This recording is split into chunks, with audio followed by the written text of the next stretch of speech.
ये हमारा एनवायरनमेंट का पार्ट 3 होगा और हम ये पहले तो क्वेश्चन देखेंगे कि इस टाइप के आयोग ने यहाँ पिछले सालों में क्वेश्चन पूछे हैं और फिर हम कुछ बायोम डिस्कस करेंगे। बायोम के बारे में देखेंगे यहाँ पर कि किस टाइप का क्वेश्चन आयोग ने पूछा है और ये आयोग का वेबसाइट ये आयोग का जो है सिलेबस है। तो आप देख सकते हो ज़्यादा आपको स्पेशलाइजेशन नहीं मांगी है, बस उसने पता है कि करंट अफेयर के बारे में और थोड़ी जो बेसिक चीज़ें हैं उसके बारे में आपको पता हो। जैसे ये क्वेश्चन 2019 में पूछा था, ये मैंने आपको किस बताया था ट्रॉपिकल लेवल के बारे में, इसको आप सॉल्व भी कर सकते हो। तो इस यहाँ पर ये कह रहा है कि अगर आप ये जो ट्रॉपिकल लेवल मैंने इस टाइप से बताए थे, यहाँ पर प्रोड्यूसर होते हैं खाना बनाने वाले और यहाँ पर प्राइमरी कंज्यूमर होते हैं, जैसे गाय भैंस मिलेंगी, खरगोश मिलेगा। सेकेंडरी कंज्यूमर में यहाँ पर आपको टाइगर मिल जाएंगे। तो इस टाइप के जो ट्रॉपिकल लेवल है, तो ये बताओ यहाँ पर कह रहा है कि amount of energy during the transfer from one tropical level to another in ecosystem. तो अब यहाँ पर यही पूछ रहा है कि ये बताओ ये जो एनर्जी जब एक इकोसिस्टम से मतलब एक ट्रॉपिकल लेवल से दूसरे ट्रॉपिकल लेवल में जाते हो तो एनर्जी कम होएगी, एनर्जी बढ़ेगी, एनर्जी कांस्टेंट रहेगी, या फिर एनर्जी कम भी हो सकती है, बढ़ भी सकती है। तो मैंने आपको ये बताया था कि 10% का लॉ बताया था। 10% के लॉ में कि जब यहाँ से अगर यहाँ पर मान लो 100 यूनिट जूल है तो यहाँ पर कितना पहुंचेगा, 100 का 10% कर दो तो यहाँ पर कितना पहुंचेगा, केवल 10। और यहाँ इस वाले नेक्स्ट ट्रॉपिकल लेवल में यहाँ पर कितना एनर्जी पहुंचेगा, यहाँ पर पहुंचेगा 10% का, 10% कर दो तो कितना आ जाएगा, केवल 1 जूल। और यहाँ पर कितना पहुंचेगा, यहाँ पर तो बहुत ही कम पहुंचेगा।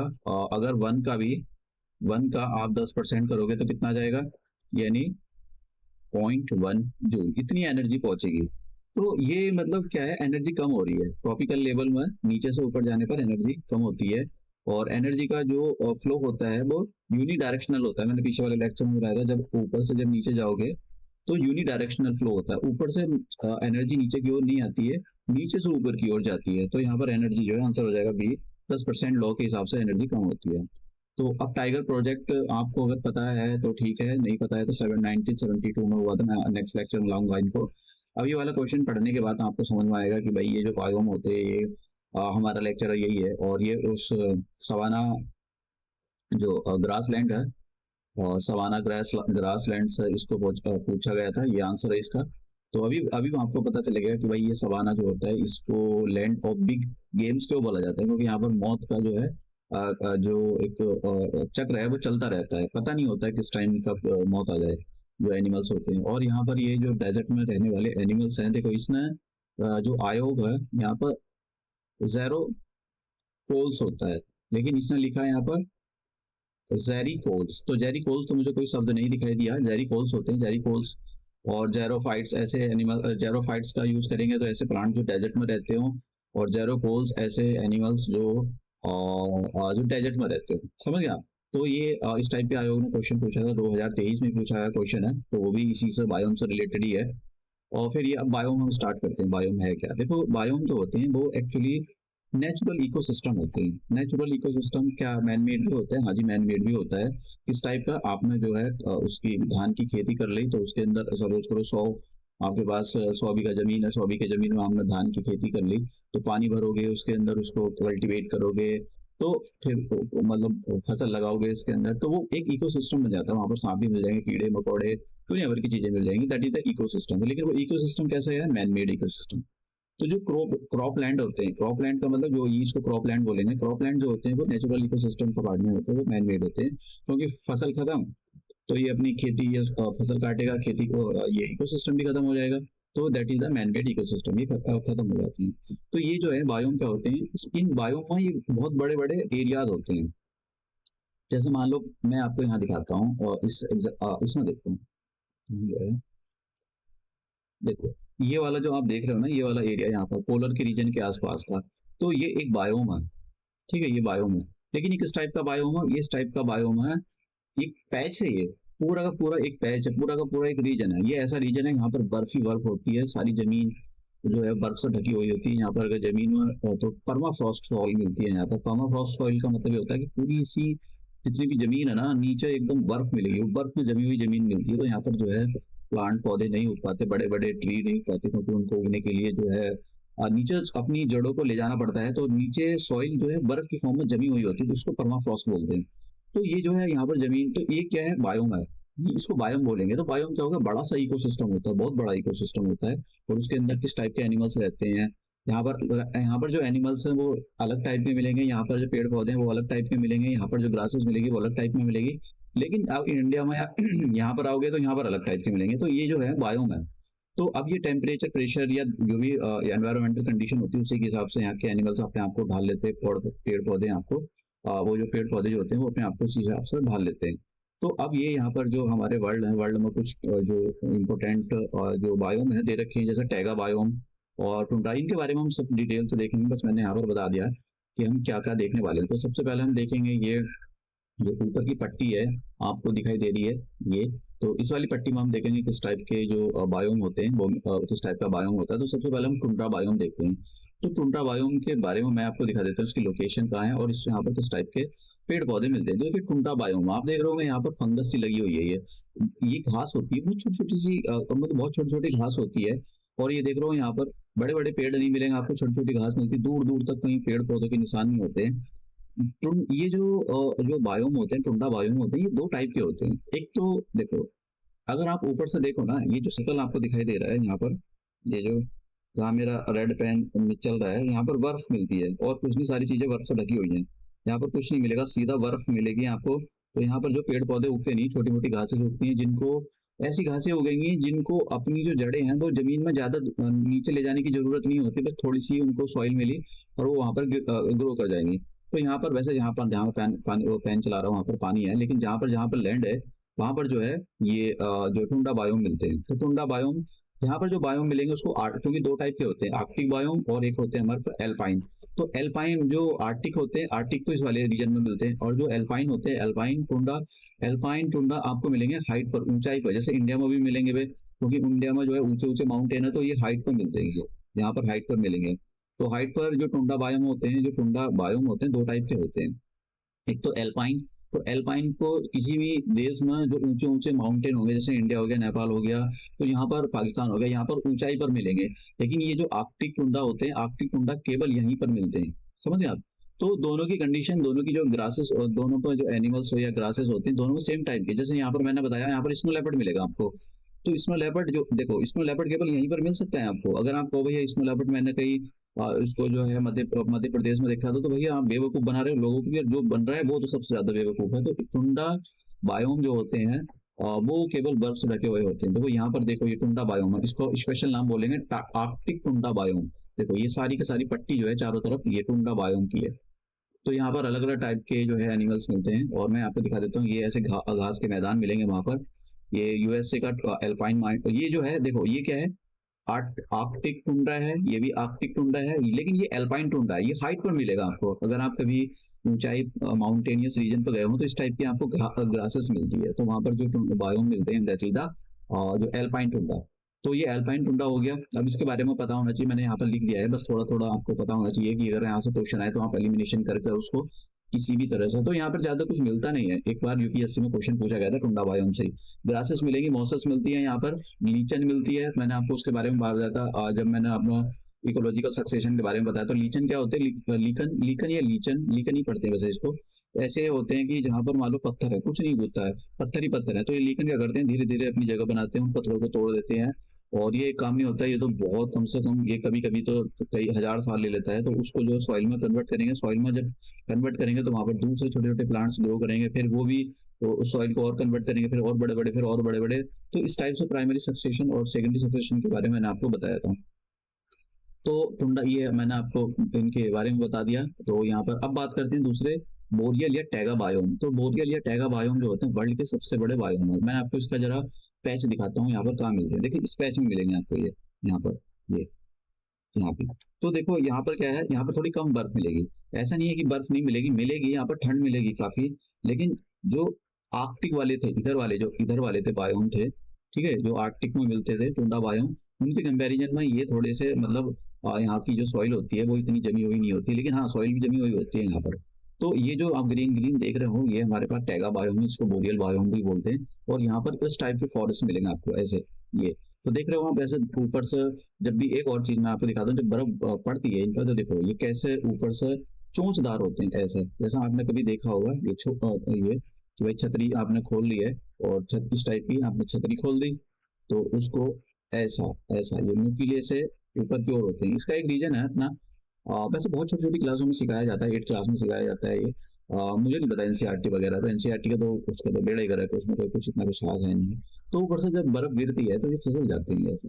तो ये जो अपना टेम्परेचर भी मेंटेन करते हैं, इनकी जो बैक्स होती है बहुत ही काफ़ी बैक्सी होती है, मतलब लीव्स होती है, क्योंकि वो फिसला देती है नीचे की ओर। तो ज़्यादा डिटेल में नहीं देखेंगे, बस किस टाइप के प्लांट पौधे मिलते हैं और ये क्या होते हैं बायोम, इनके बारे में पता होना चाहिए। जब भी क्वेश्चन आएगा बड़ा बेसिक सा क्वेश्चन मुझे लगता है कि आना चाहिए, क्योंकि देखो ये अपने आप में यहाँ पर सच बताऊं तो कोपे इसका जो मतलब एक और क्लासिफिकेशन होता है, तो हम नहीं जाएंगे उसमें, वो अपने आप में बहुत ही मुश्किल होता है। तो इसका जो हमने मोटे मोटे बायोम है वो देखेंगे, तो कहाँ पर मिलते हैं, किस जगह मिलते हैं, ये पता होना चाहिए भैया। देखो ये यहाँ पर ये वाले बायोम मिलते हैं, तो यहाँ पर सबसे बड़े बायोम में थोड़े से आपको। और इस बायोम में किस टाइप के जो आपको प्लांट्स मिलेंगे, ये कैनिफर टाइप के प्लांट्स मिलते हैं। इनको कैनिफर कॉनिफर कॉनिफर्स कोन बने हुए हैं ऊपर, देख रहा हूँ ये ऊपर एकदम कोन बना हुआ, कोन का मतलब ऐसा, ये ऐसी चोंच सी बनी हुई होती है, तो बर्फ पड़ेगी तो नीचे गिर जाएगी। तो इस टाइप के बायोम यहाँ पर मिलते हैं। अब बात करते हैं स्टेपेज या फिर टेम्परेट ग्रासलैंड। ये ग्रासलैंड जो होते हैं बहुत अच्छे ग्रासलैंड होते हैं, और सच बताऊं तो यहाँ पर सॉफ्ट घास मिलती है। सॉफ्ट घास मिलने की वजह से, तो यहाँ पर अगर आप सॉफ्ट देखो, अगर आप अपने जो दूध देने वाले जानवर होते हैं उनको सॉफ्ट घास खिलाते हो ना, तो वो अच्छा दूध देते हैं। तो मतलब इसका मतलब क्या हुआ, इसका मतलब ये हुआ कि अगर आपको गाय भैंस या डेयरी का काम करना है तो कहाँ पर करना चाहिए, ये जो टेम्परेट ग्रास लैंड है वहां पर आपको करना चाहिए, क्योंकि यहाँ पर जो घास उगती है बहुत सॉफ्ट होती है। और अगर आप अपने जानवरों को, जो दूध देने वाले जानवर होते हैं उनको खिलाते हो, तो उसकी वजह से वो काफी दूध देते हैं। इसका मतलब ये हुआ जो डेयरी है, तो डेयरी इन वाले ये टेम्परेट ग्रासलैंड होते हैं, यहाँ पर बहुत ज्यादा फूलती फूलती मतलब फलती फूलती है। तो जैसे कि और इनके नाम अलग अलग, ये जो यहाँ पर जो स्टेपेज हैं, स्टेपेज के नाम होते हैं, जरा मैं दिखा देता हूँ आपको जरा स्टेपेज होते कैसे हैं। देखो ये देखो, ये घास के मैदान होते हैं, मैं कहीं गलत तो नहीं गया, ठीक है, नहीं नहीं गलत गया नहीं यार। ये स्टेपेज जो है, मैंने शायद यहाँ पर उसका लोगो में दिखाया, और स्टेपेज का घास के मैदान होते हैं ये। पता नहीं क्यों मैंने यहाँ पर रखा नहीं, थोड़ा सा मैं दिखाने की कोशिश करता हूँ आपको। नहीं नहीं नहीं रखा मैंने डायग्राम। तो घास मिलती है ऐसे, ये तो सूखा है, सवाना है ये तो, चलो छोड़ो। और एक बार सर्च कर लेना नेट पर, घास के मैदान होते हैं बहुत बड़े बड़े, ये सॉफ्ट घास मिलती है यहाँ पर। अब ये जो स्टेपेज या टेम्परेट ग्रासलैंड होते हैं ना, इनका ना नाम अलग अलग है। तो क्योंकि ये पूरे के पूरे टेम्परेट रीजन में मिलते हैं, तो टेम्परेट रीजन में जैसे ऑस्ट्रेलिया में इनको, सॉरी अर्जेंटीना अर्जेंटीना में मिलेंगे, अर्जेंटीना में इनको मिलते हैं, इनको बोलते हैं पंपास। अभी देखो एक जो अभी Australia, India, China, Japan free trade agreement sign कर रहे थे, और उसके अंदर साउथ ईस्ट एशियन कंट्री भी थी। तो इंडिया ने जो है ये डेयरी के जो प्रोडक्ट है इसको लेकर काफी, मतलब वहाँ पर दूध को लेकर काफी मतलब चिंता जताई थी। इंडिया उसका पार्ट नहीं होना चाहता था, क्योंकि अब क्यों नहीं होना चाहता था, इसकी वजह से, क्योंकि ये जो रीजन है जितने भी, अगर आप देखो, न्यूजीलैंड हो गया, न्यूजीलैंड को देखो बहुत दूध होता है, खूब दूध होता है वहाँ पर। ऑस्ट्रेलिया में जो घास के मैदान उनको डाउन्स बोलते हैं, और ये जो न्यूजीलैंड है, न्यूजीलैंड में भी इनको डाउन्स बोलते हैं। तो वहाँ पर जो डेयरी है ना, मतलब इंडिया को तो मतलब इंडिया के तो आसपास नहीं है, सॉरी इंडिया तो मतलब आसपास भी नहीं है वहाँ की डेयरी के कंपैरिजन में। हमारे यहाँ पर दूध भले से ही होता हो, तो फिर यहाँ जो होता है ना दूध, जो बहुत बड़े बड़े फार्म होते हैं वहाँ पर दूध का प्रोडक्शन, मशीनों से दूध निकाला जाता है, बेचा जाता है पूरे वर्ल्ड में। तो अब इंडिया के अंदर क्या है, इंडिया के अंदर क्योंकि सॉफ्ट घास मिलती नहीं है, तो वहाँ पर किसान जो है किसी तरह से अपनी खेती वेती में बोलते हैं, घास फूस काट कर लाते हैं और अपने जानवरों को खिलाते हैं।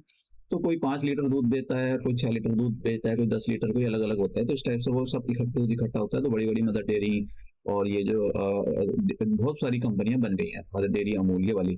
तो हमारे यहाँ पर कोई ऐसा नहीं कि किसी पर्टिकुलर 2-3 जो फार्म लैंड है उन्हीं से सारा दूध बन रहा है, ऐसा नहीं है।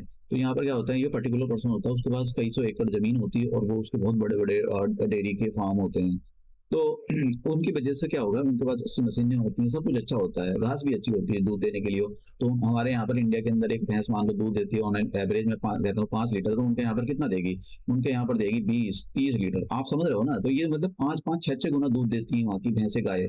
तो कहाँ है, मतलब इसलिए जो है इंडिया ने मना करा कि भैया तुम तो हमारे जो है ये दूध देने वाला सिस्टम इसका भट्टा बैठा दोगे, हम ये एग्रीमेंट साइन ना करते हैं। इंडिया ने काफी नेगोशिएशन भी किया था, तो फिर इंडिया ने मना कर दिया, भैया अभी हम जो है फेवरेट और इसकी कंडीशन हमारे लिए इतनी अच्छी नहीं है कि हम इस जो है फ्री ट्रेड एग्रीमेंट को साइन करें। तो उसका एक रीजन ये भी था।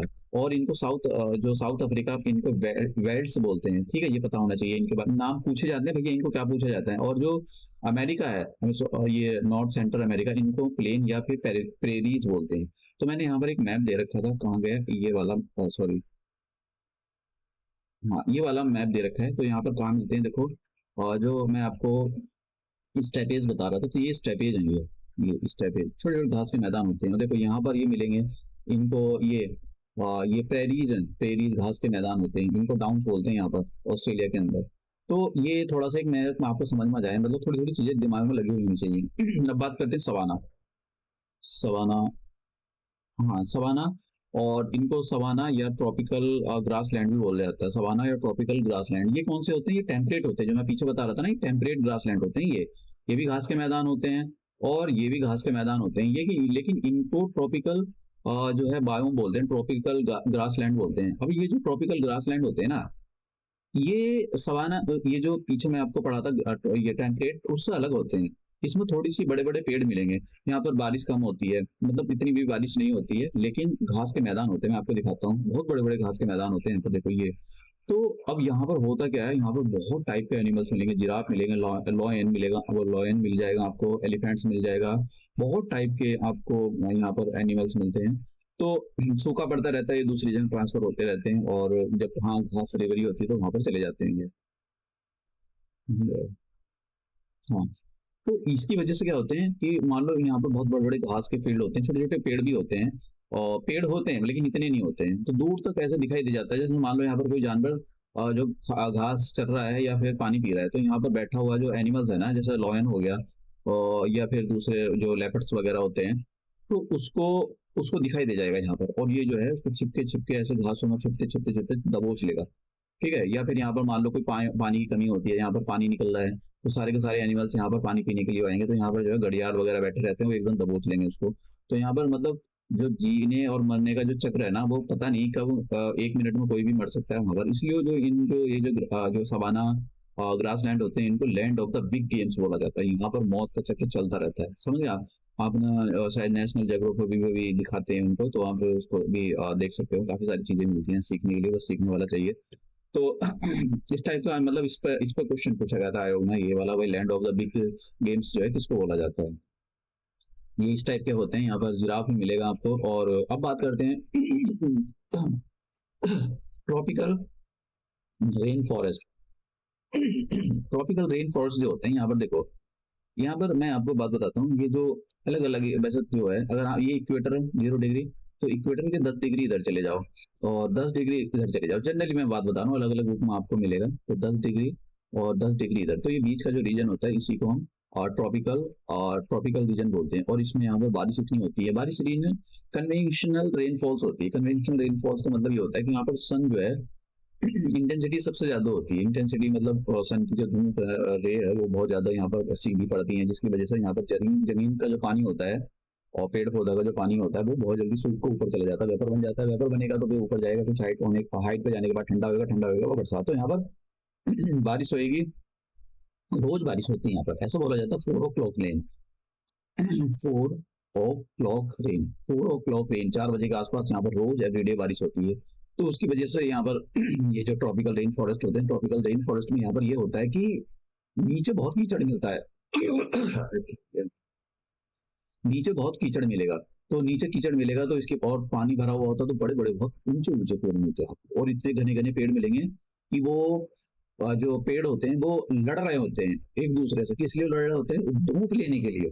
क्योंकि यहाँ पर पानी, बरसात इतनी होती है, उनको न्यूट्रिएंट खूब मिलता है जमीन पर, तो ऊंचे ऊंचे हो जाते हैं। ऊंचे ऊंचे होने की वजह से इनकी कैनोपी काफी बड़ी होती है। तो कैनोपी, एक पेड़ की कैनोपी दूसरे पेड़ की कैनोपी से जो है टक्कर कर रही होती है, कंपटीशन कर रही होती है धूप सीखने के लिए। तो जिसकी वजह से ये और ऊंचाई तक चले जाते हैं, तो बहुत ऊंचे ऊंचे मिलते हैं।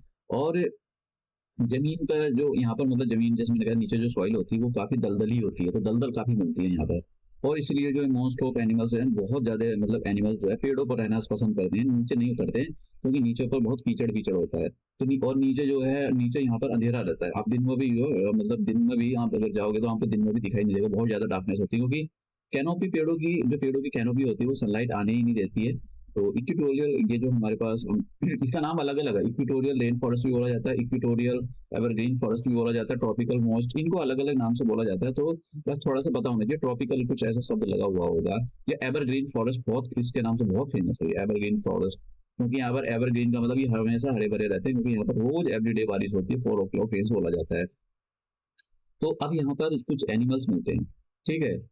कुछ गलत कहते हैं, कुछ नहीं गलत नहीं कर रहा, कुछ मैंने हाँ ये आगे लिख दिया एबोरियल एनिमल्स। तो यहाँ पर जो एनिमल्स मिलते हैं वो ऐसे एनिमल्स मिलेंगे जो हमेशा पेड़ों पर रहते हैं। तो ऐसे एनिमल्स जो हमेशा अपनी जिंदगी का मोस्ट ऑफ जो पार्ट है वो पेड़ों पर खाते पीते सोते सब कुछ पेड़ों पे ही करते हो, तो एबोरियल एनिमल्स बोलते हैं। देखो उसमें ऑप्शन था एबोरियल एनिमल्स। एबोरियल एनिमल्स का मतलब होता है ऐसे एनिमल्स जो पेड़ों पर रहते हैं बस, ठीक है? इसलिए मैं आपको यहाँ पर बताता। एक होता है डायरोनियल और डाय डाय का मतलब दिन, नॉक्चोरियल का मतलब नॉक, नॉक का मतलब नाइट। तो ऐसे एनिमल जो दिन और रात में चढ़ते हैं वो क्या काम करेंगे, देखो डाई का मतलब हो गया दिन, यहाँ पर दिन। तो ऐसे एनिमल्स जो केवल दिन में एक्टिव होते हैं, ठीक है, वो दिन में एक्टिव होंगे, रात को सोएंगे। जैसे इंसान है दिन में एक्टिव, वैसे तो इंसान तो दोनों है। तो मैंने यहाँ पर देख दिया, जैसे इसको देखो, ये ईगल है, तो ईगल क्या है, दिन में एक्टिव होती है और रात को सो जाती है। एक होता है नॉक्चोरल, नॉक्चोरल का मतलब नॉक, नॉक का मतलब नाइट, डे का मतलब दिन। समझे, इस टाइप से याद होना चाहिए आपको। तो अब ये क्या होते हैं, ये वाले जो होते हैं नॉक्टोरियल, ये दिन, ये जो है रात में एक्टिव होते हैं, सारा काम अपना रात में करेंगे। जैसे उल्लू है तो रात में, दिन में सोएगा, रात को अपना शिकार पर निकलेगा, तो दैट इज द नॉक्टोरियल एनिमल्स। चमगादड़, तो ठीक है, ये इस टाइप के। अब एक यहाँ पर होता है एफिफाइट। एफिफाइट एनिमल्स कैसे, एफिफाइट प्लांट्स कैसे प्लांट्स होते हैं, जैसे मैं आपको ये बता रहा था, जरा यहाँ देखो, ये जो देखो नीचे देखो यहाँ पर, ये क्या है, ट्रॉपिकल एवरग्रीन फॉरेस्ट है। तो ट्रॉपिकल एवरग्रीन फॉरेस्ट में यहाँ पर खूब बारिश होती है, और ये खूब बारिश होने की वजह से यहाँ पर खूब कीचड़ वीचड़ बहुत ज्यादा मिलेगा आपको नीचे, और इतना अंधेरा होता है, बहुत ज्यादा अंधेरा होता है। तो इसकी वजह से जिन प्लांट, मतलब कुछ प्लांट्स होते हैं ना, उनको भाई मोस्ट ऑफ प्लांट्स जो होते हैं सनलाइट की जरूरत होती है फोटोसिंथेसिस की रिएक्शन करने के लिए। तो ये क्या काम करेंगे, कुछ प्लांट्स इनकी जड़ों पर उग जाएंगे, कुछ प्लांट इनके तनों पर उग जाएंगे, ऊपर उगेंगे, जमीन में नहीं उगेंगे, ऊपर उगेंगे, और ये हार्म भी नहीं करते। जैसे देखो ये वाला, इसको देखो, ये वाला प्लांट, ये कोई दूसरा प्लांट था, बड़ी सी मोटा सा इसका तना है, जड़ है, तना है, और इस पर कोई ये प्लांट यहाँ पर ग्रो कर गया। तो अब ये फूल देगा, लेकिन ये इसको नुकसान नहीं देगा, ठीक है, इसको नुकसान नहीं करेगा। तो यहाँ पर इस टाइप के जो मतलब पेड़ के ऊपर पेड़ उग रहा है, तो इस टाइप के जो मतलब प्लांट्स होते हैं उनको एफिफाइट्स बोलते हैं। एफिफाइट्स का मतलब यही होता है कि प्लांट जो है ये नुकसान नहीं देते एक दूसरे को, क्योंकि इनको नीचे ये रह नहीं सकते, नीचे दलदल में पानी कब भर जाए नीचे, यहाँ तक हो सकता है कि पानी बाढ़ आ जाए यहाँ पर, तो ये इसलिए मर जाते हैं नीचे। और यहाँ पर बहुत नीचे ज्यादा दलदल होती है, तो बहुत मुश्किल होता है तो इनके लिए रहना। सनलाइट भी नहीं मिलती, सबसे बड़ा रीजन है इनको सनलाइट नहीं मिलती है। देखो देखो ये कहाँ उग रहा है, इसको देखो कहाँ उग रहा है, ये अलग ही चल रहा है, ये पेड़ अलग है, ये अलग है। तो इस टाइप के प्लांट्स हमने देखे। अब डेजर्ट बायोम, डेजर्ट बायोम का मतलब सिंपल से समझो, ऐसे बायोम जो डेजर्ट में मिलते हैं। तो डेजर्ट में बायोम किस टाइप के मिलेंगे, देखो यहाँ पर इतना मैंने कुछ लिया नहीं है, लेकिन फिर भी मतलब इसमें ज्यादा कुछ लिखा नहीं, क्योंकि इसमें ना अलग अलग टाइप के डेजर्ट मिलते हैं, ठीक है, हॉट डेजर्ट, कोल्ड डेजर्ट। तो वहाँ पर तो मैंने कुछ ज्यादा डाला नहीं है, बस थोड़ा सा समझ जाओ बायोम वगैरह क्या होते हैं क्योंकि इतना स्पेशलाइजेशन के लिए भी मना किया है उसने। और यहाँ पर देखो क्वेश्चन इस टाइप के होते हैं, जैसे ये क्या है, डेजर्ट है, हॉट डेजर्ट है। हॉट डेजर्ट की बात करें तो हॉट डेजर्ट में जिस टाइप यहाँ पर जो प्लांट्स उगते हैं उनको बोलते हैं जेरोफाइट। समझे आप, जेरोफाइट मतलब ऐसे प्लांट्स जो डेजर्ट में उगते हैं, जिन्हें ना अपने आप को इस कंडीशन में, जहाँ पर पानी कम है, ऐसी कंडीशन में रहने के लिए ढाल लिया है, तो ऐसे प्लांट्स को जो बोलते हैं जेरोफाइट्स बोलते हैं। तो एनिमल्स को क्या बोलते हैं, जेरोकोल। तो देखो उसमें जो आयोग में लिखा ना, वो जेरिकूल है, जेरिकूल। अब जेरिकूल तो मेरे को कोई शब्द दिखाई नहीं दिया, लेकिन पता नहीं, कुछ हो सकता है उन्होंने किसी बुक से बनाया होगा, गलत हो सकता है, ये भी हो सकता है, क्योंकि आयोग के जो है एक्सपर्ट होते हैं, एक्सपर्ट पता नहीं कैसे एक्सपर्ट होते हैं, गलत कर देते हैं क्वेश्चन को भी, गलत होते हैं उनके क्वेश्चन। तो जेरोकोल होता है, जेरोकोल, ठीक है। तो ऐसे एनिमल्स जो डेजर्ट में रहते हैं, जैसे ऊंट है, ऊंट में अपने आप को रहने को जो डेजर्ट में कम पानी में रहने के लिए अपने आप को ढाल लिया है, लोमड़ी हो गई। तो ये ऐसे जो एनिमल्स होते हैं उनको जेरोकोल बोलते हैं। अब उनको क्वेश्चन का आंसर दे पाओगे आप। एक होते हैं ओएसिस। देखो ये जो डेजर्ट होते हैं, हॉट डेजर्ट होते हैं, हॉट डेजर्ट की एक खास बात होती है कि जैसे बहुत दूर दूर तक डेजर्ट मिलेगा। मैं आपको यहाँ पर दिखाता हूँ, दूर दूर तक आपको डेजर्ट मिलेगा, यहाँ पर रेत ही रेत मिलेगा, यहाँ पर कोई पानी वानी नहीं, लेकिन इस गड्ढे में पानी भरा हुआ है, इस गड्ढे में पानी भरा हुआ है। तो इस गड्ढे के आसपास जो है, ये काफी बड़ा है, इस गड्ढे के आसपास जो है पानी भरा हुआ है, तो यहाँ पर लाइफ सपोर्ट है, ठीक है। यहाँ पर इन्होंने अपने ऊंट भी रखे होंगे, दूसरे सांप भी रहते होंगे, लोग भी रहते होंगे, जितना बड़ा ये बड़ा होता है, इनको बोलते हैं ओएसिस। ओएसिस ऐसी जगह होती है, डेजर्ट के, डेजर्ट चारों तरफ डेजर्ट है, दूर दूर तक धूल मिट्टी, लेकिन आपको एक बड़ा सा गड्ढा मिलेगा, उसमें पानी भरा हुआ होगा, चारों तरफ पेड़ पौधे होंगे, अच्छा खासा वहां पर इकोसिस्टम डेवलप हो रहा होगा, दैट इज द ओएसिस। तो ये ओएसएस इनके बारे में आपको पता होना चाहिए क्या होते हैं। क्वेश्चन पूछा गया है इस ओएसएस पे, मैंने पिछली बार भी आपको कंप्लीट कराया था। तो अब यहाँ पर हम क्वेश्चन देख लेते हैं भाई किस टाइप के क्वेश्चन ये। तो अब आपको समझ में आया होगा कि विच ऑफ द, ये वाला क्वेश्चन करते हैं कि which of the following is an example of the anthropo. Anthropo का मतलब समझिए, एंथ्रोपो शब्द जो होता है मैन ह्यूमन के लिए यूज होता है। एंथ्रोपो, एंथ्रोपोजेनिक, एंथ्रोपो, एंथ्रोपो का मतलब होता है ह्यूमन से related. Anthropogenic biome, anthropogenic biome का मतलब जिनको नहीं ये डिकोड करने में समझ में आता है कि ऐसे बायोम जो इंसान ने डेवलप करे हैं। तो इंसान क्या डेवलप करेगा? क्या इंसान फ्रेश वाटर के बायोम डेवलप करेगा? नहीं करेगा। रेन फॉरेस्ट डेवलप करेगा? नहीं, नेचर के द्वारा डेवलप। देखो फ्रेश वाटर के क्यों नहीं कर सकता भाई? फ्रेश वाटर क्या होता है? लेक्स होती है, बहुत बड़े बड़े जो पानी के वो होते हैं, रिसोर्सेज होते हैं। तो इंसान थोड़ी करता है, इंसान इतने बड़े बड़े जो जनरेट नहीं कर सकता है। ग्रास लैंड, तो ग्रास लैंड मैंने आपको बताया बायोम सवाना, इतने बड़े बड़े ग्रास लैंड थोड़ी बना देगा इंसान। तो क्रॉप लैंड, क्रॉप लैंड बना सकता है। क्रॉप लैंड कौन से? जैसे अपने खेत में उसमें अगर धान उगाई हो या गन्ने की खेती कर रहा हो, उसमें 500 या 100 बीघे का हो, 100 बीघे के अंदर उसने जो है गेहूं उगा लिए, तो पानी करेगा, खेती वही करेगा, तो उसके अंदर आसपास कीड़े मकोड़े दुनिया भर की चीजें रहना शुरू कर देंगी। हिरन भी आ जाएंगे खाने के लिए, नील गाय भी उसको चरने के लिए आ जाएंगी। तो that is the crop land. तो यही पूछ रहा है कि भाई जो ह्यूमन मेड, जो ह्यूमन के द्वारा बनाए गए बायोम है उनको क्या बोलते हैं? That is the crop land. इनमें से यही पूछ रहा था कि भाई ये बताओ, इनमें से ह्यूमन के द्वारा बनाए गए जो बायोम है इनमें से कौन सा है? तो that is the crop land, answer हो जाएगा ये। तो 2018 का क्वेश्चन है, और मैंने 2000 ऊपर क्या है 2023 का करा दिया है, 19 का, 2018, 2019 का। अब देखिए ये वाला question, which one of the following natural region is known as the land of the big games. तो बिग गेम्स के बारे में मैंने अभी आपको ये सवाना बताया। सवाना, देखो इनका नाम मैं ये बता रहा था, सवाना। वैसे इनको बोला जाता है tropical region, tropical grassland, tropical grassland बोला जाता है। लेकिन इनको सवाना क्यों बोल देते हैं? सवाना इसलिए बोलते हैं क्योंकि ये जो अफ्रीका है, अफ्रीका में जगह है सवाना, तो वहाँ के जो ग्रासलैंड है उनको सवाना बोला जाता है। तो इसलिए इनको सवाना के नाम से, और वो बहुत बड़े हैं, इतने बड़े ग्रासलैंड दुनिया में कहीं नहीं मिलते जितने सवाना में मिलते हैं, इसलिए सवाना ग्रासलैंड बोला जाता है हर जगह। Desert dwelling animals, desert, desert dwelling animals मतलब जो ऐसे एनिमल जो डेजर्ट पर रहते हैं उनको क्या बोलते हैं? जेरी कोल्स, जेरी कोल्स इन्होंने लिखा हुआ, लेकिन जेरो कोल्स होता है। तो आंसर हो जाएगा ये डी। एबोरियल के बारे में मैंने बता दिया, पेड़ पर रहते हैं। तो ये वाले एनिमल्स आपको बताऊं, टेरिस्टल जो जमीन पर रहते हैं। तो ये मैंने आपको सारी चीजें कराई, इस टाइप से यहाँ से कैसे कम क्वेश्चन पूछे हैं, लेकिन थोड़ा थोड़ा आपको पता होना चाहिए। अभी हम दूसरे 2-3 लेक्चर अपलोड करेंगे, तो उसके अंदर देखेंगे, जल्दी से कंप्लीट करना है ये। कि किसने किस टाइप के क्वेश्चन दो, तो मैं देखो यहाँ पर थोड़ा बेसिक सा कंप्लीट करा दूँ, उसके बाद में ये फिर मैं वो जो भी करंट अफेयर वगैरह है, वो सारी एकदम अपलोड कर दूंगा। उसके अंदर करंट अफेयर के अंदर सीधा का सीधा जो है वो एनवायरमेंट से रिलेटेड क्वेश्चन है। तो ये लेक्चर हम अपना यही समाप्त करते हैं और मिलते हैं अपने नेक्स्ट लेक्चर में।